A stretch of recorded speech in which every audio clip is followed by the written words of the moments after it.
Telugu Desam party టీఎన్యూసీ కార్యాలయంలో ఈరోజు ఆవిర్భావ దినోత్సవం ఘనంగా నిర్వహించుకోవడం అనేది జరుగుతూ ఉన్నది.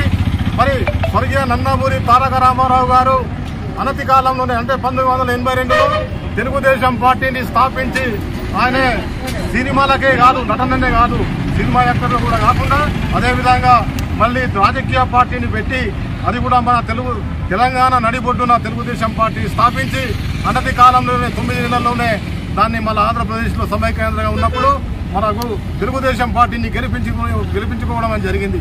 మరి అనేక వాగ్దానాలు చేసిండ్రు మన ముఖ్యమంత్రి గారు, దానికి అన్నింటికీ కట్టుబడి ఉన్నారు. కాబట్టి మరి ఇప్పటికైనా కానీ అప్పుడు చేసినటువంటి వాగ్దానాలు 2 రూపాయల కిలో బియ్యం కానివ్వండి, తర్వాత మద్యపాన నిషేధం, జంత వస్త్రాలు, అదేవిధంగా డ్వాక్రా గ్రూపులకు, డ్వాక్రా మహిళలకు కూడా రుణాలు అనేది ఇవ్వడం జరిగింది. అదేవిధంగా మళ్ళీ వితంతు పెన్షన్ కానివ్వండి, మన ఒంటరి మహిళ పెన్షను చెప్పుకుంటా పోతే నిత్యావసర సరుకులు కూడా కంట్రోల్ మీద ఇవ్వడం అనేది జరిగింది. మరి దానికి కూడా ఈరోజు మరి మనం జ్ఞాపకం చేసుకుంటూ మరి సింగరేణిలో కూడా మరి ఆ రోజు మనకు 35 నుంచి 40 వేల మందికి కూడా కార్మికులకు పరుగు పందెం పెట్టి ఈ ఉద్యోగాలు ఇప్పించినటువంటి గంతా కూడా తెలుగుదేశం పార్టీనే.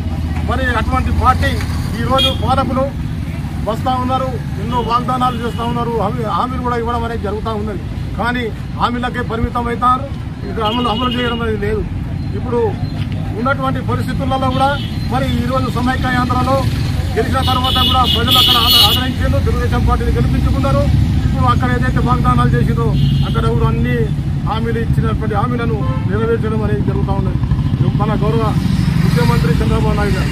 మరి అదేవిధంగా ఈరోజు 43 సంవత్సరాలు పూర్తి చేసుకొని 44 సంవత్సరంలోకి అడుగుతున్నటువంటి సందర్భంగా ఈరోజు బెల్లంపల్లి పట్టణంలో బైక్ ర్యాలీ తీయడం అనేది జరుగుతూ ఉన్నది.